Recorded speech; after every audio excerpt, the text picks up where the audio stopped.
Yeah, this keeps me up at night. So around 2010, Nintendo starting phasing out the GameCube across their lineup entirely. Newer Wii models, especially the Family Edition, straight up dropped backwards compatibility to cut costs. And when the Wii U was announced, Nintendo straight up confirmed that the GameCube support was gone for good. And from a business standpoint, yeah, the GameCube's already an old console, and keeping that hardware around probably would have wasted production costs. Some for most people that weren't even thinking about it. But on the other hand, they had a huge missed opportunity. The Wii U could have been the ultimate Nintendo console. Like, imagine having a console where you can play everything natively from GameCube onwards, and with the Virtual Console, you could literally play on every single Nintendo console, even the goddamn DS. Which, yeah, given how like the dual screen setup, it made sense. Moved on and stopped producing GameCube controllers fully for the Wii era. Until a little game named Smash Bros. For the Wii U came out, and what do you know? They brought back the controller. Yeah, honestly, it was shocking at the time that Nintendo was digging up an old controller again. It just felt weird, but it also made sense. The GameCube controller is basically part of Smash history at this point, and with how Melee exploded in competitive play around that era, a lot of people started calling it the best controllers ever, not just for Smash, but for gaming in general, and honestly, I kinda agree. This controller works really well with these types of games, and I can probably control my movement and how I want to get on my attacks. And honestly, look at the alternatives. Like, bro, you'll feel like fucking miserable playing on this controller. Like, I swear to God. But here's the big problem. The Wii U doesn't have any GameCube ports. The solution was that Nintendo should release adapter. And man, it's weird. First of all, use like multiple connections, where like the black one is power, and the second one is rumble. It's nice, but like, was it really that a priority? Like, couldn't it be possible just to like make like one cable? It seems useless. Second of all, is that Nintendo produced it in pretty limited quantities at launch, which is bizarre which is weird considering how like Super Smash was like all-time high, and it would make sense to release the adapter in more quantities, but nope, classic Nintendo logic strikes again. And the part that perplexed me, it only worked with Smash. It basically doesn't function everywhere else. Even though the controller itself is really fine, capable of acting like a normal input device. Like, sure, it supports like analog triggers, but you can like easily dismiss that and convert them to digital. Like, it reads inputs fine, but nope, it's Smash or nothing. And it doesn't even work on the home menu. That part just fries me, bro. Like, why can't I just move the thing with this if it already works?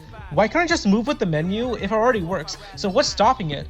It's like Nintendo made a perfectly like good bridge, but they said, yeah, you can't cross it during one specific event. Smash Wii U? You're only telling me I'm compatible with that game? Seriously? No, you're actually compatible with 2 games. Look right there. Smash 3DS! Like, why? Like, at this point, trying to understand Nintendo's like hardware decisions is trying to find out the FNAF timeline. You just end up more confused where you started. And this is Nintendo we're talking about. They own a stake in the Seattle Mariners. I'm not joking, you can actually look this up. The Switch came out, then in a 5.0 update, it fully supports the GameCube controller. Shockingly, it shows up as like a generic controller, so you could use it for any game, not just Smash. So you could use it for stuff like Mario Odyssey, Mario Kart, Danganronpa, whatever your imagination desires. This is very peak. If you're a psychopath, you play it in portable mode. Is it clunky? Yeah. But with button mapping and a Joy-Con in your hand, you can get by surprisingly with a ton of games and fully beat them, which is pretty awesome and a massive step up. But at the time, nobody really knew why they actually supported controllers until Super Smash Bros. When Smash Ultimate got revealed, Sakurai himself confirmed that the GameCube controller and the adapter would work in the game. Many of you, it just isn't the same without them.